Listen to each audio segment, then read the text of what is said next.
Assume crash positions. This is the Daniel Natal Show.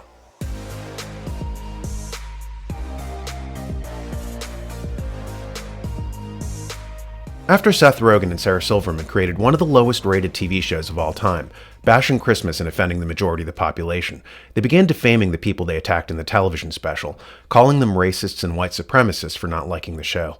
After endearing himself to millions with this bit of tone-deaf cry-bullying, Rogen began tweeting just to confirm how out of touch he was.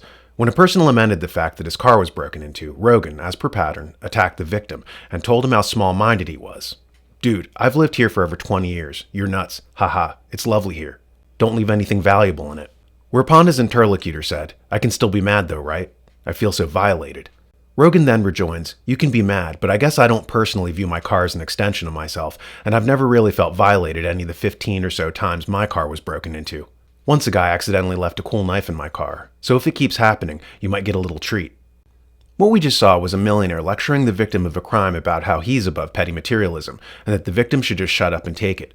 This amounts to Rogen basically saying that as a rich man, he didn't really care about the stolen items that he didn't need. He didn't get upset, so you shouldn't either. This is the equivalent of Marie Antoinette being told that the peasants didn't have bread to eat, so she retorts with a laugh, then let them eat cake. This anecdote was used to show how out of touch and sociopathic the aristocrats were right before the French Revolution. Seth Rogen is Marie Antoinette, disconnected emotionally from the rest of the people he views as unwashed proletarians around him. To Mr. Rogen, they're just plebes whose concern about their safety and property is just so much petty whining. In his worldview, insulated by money, it's so much trendier to identify with the criminal than with the victim. This level of depravity is what leads to revolutions. But Mr. Rogen is not alone. He's a symptom of a much larger schism between the 1% and the rest of the society over whom they rule. Because of this disconnect, we're seeing a split in the nation between the regular people and the ruling class, a group of finger-waving, right-thinking hypocrites who create rules for us that never apply to themselves, like the politicians who demand that you take experimental therapeutics while they exempt themselves. In Nassim Taleb's book, Anti-Fragile, he talks about this phenomenon and describes how unethical it is. His book is about systems benefiting from trouble and how when you try to avoid turbulence, you encourage fragility, which leads to collapse. Individuals who are easily offended, for example, are people trained to be fragile. It's better to be anti-fragile, says the author, like a bone that when it's broken heals back twice as strong. In the book, Taleb says that our society is experiencing stress cracks precisely because the ruling elite are benefiting from a system whereby they get all the advantages and offload the liabilities onto others. Here's an excerpt. Let us now work with the elements of Graphic 7 in your PDF and bring the unifying foundational asymmetry between upside and downside into our central theme, ethics. Just as only business school professors and similar fragilistas separate robustness and growth, we cannot separate fragility and ethics. Some people have options or have optionality at the expense of others, and the others don't know it.